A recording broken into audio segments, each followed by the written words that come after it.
lot of people's minds is how many aircraft did India lose? We do know that there was some loss of aircraft, but not how many in this latest conflict.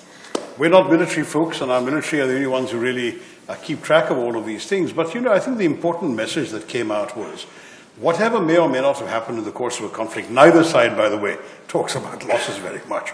And that's partially because you know very well that operational details are very closely held with the senior military people. But I can tell you one thing, whatever may or may not have happened, look what happened on what turned out to be the last night of the conflict, when India not only effectively struck 11 airfields of the Pakistani military, but there are commercially available, publicly available satellite pictures showing the extensive damage done. There's been craters on the runway, there have been operational command centers that have been bust by these Indian bombs, and just yesterday, the Pakistanis publicly admitted that Indian strikes were so wide-ranging and effective, they struck from as far as Hyderabad and South Pakistan to Peshawar in the northwest. So it looks very clear that whatever damage the Pakistanis believe they may have inflicted on India, it wasn't sufficient to prevent India from inflicting such extensive damage on Pakistan that they decided to request us to stop, which we're very happy to do. Okay. So India's maintained that the ceasefire occurred when the Pakistani DGMO called the Indian DGMO, requesting for a cessation of hostilities. Pakistan has been playing up the role of the U.S., and President Trump, even as recent as, I guess, a couple days ago, he keeps saying that he used trade to stop the war. See, that's not the impression I have. I can tell you that it was a public record that there were calls coming from various foreign ministers to our foreign minister, to our national security advisor.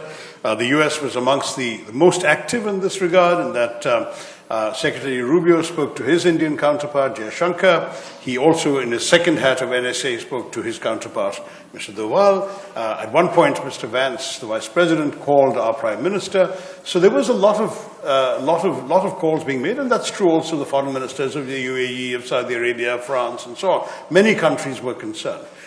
My understanding is, and none of these calls was trade ever mentioned, not one.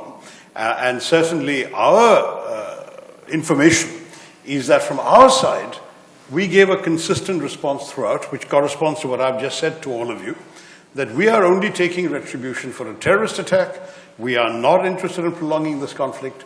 If Pakistan hits us, we will hit back because we have a right of self-defense. If Pakistan stops, we'll stop. So we didn't need persuading to stop. And that message was given regularly to everybody else who called. I know that some of this is actually out on the sort of Twitter timeline of our foreign minister. So it was an open thing that we're talking to people and letting them know we're ready to call this off anytime the others do. And the others were the ones who were prolonging it. Only Pakistan had one foot on the escalatory ladder, not India. In every case, they initiated, we retaliated. When they stopped, we stopped. That's the way. What role has the U.S. played in encouraging talks between India and Pakistan? I think the U.S. has understood for some time now that India has a very clear position that there will be no talks with a gun pointed at our head. It's not that we can't talk to Pakistan. I was joking the other day, we can speak all the languages they can speak. And we're very happy to dialogue with them in any of those languages. The problem is we will not dialogue with people who are pointing a gun at our heads. I mean, frankly, if your neighbor unleashes his Rottweilers to bite your children, and in fact to do worse to your children, and then says, let's talk, you think he's going to talk to him until he either unleashes those Rottweilers or locks them up in a kennel or puts them to sleep? It's as simple as that. You're not going to talk to people who are pointing guns at your temples. It's not going to happen. We have another question from Sriram Lakshman of The Hindu.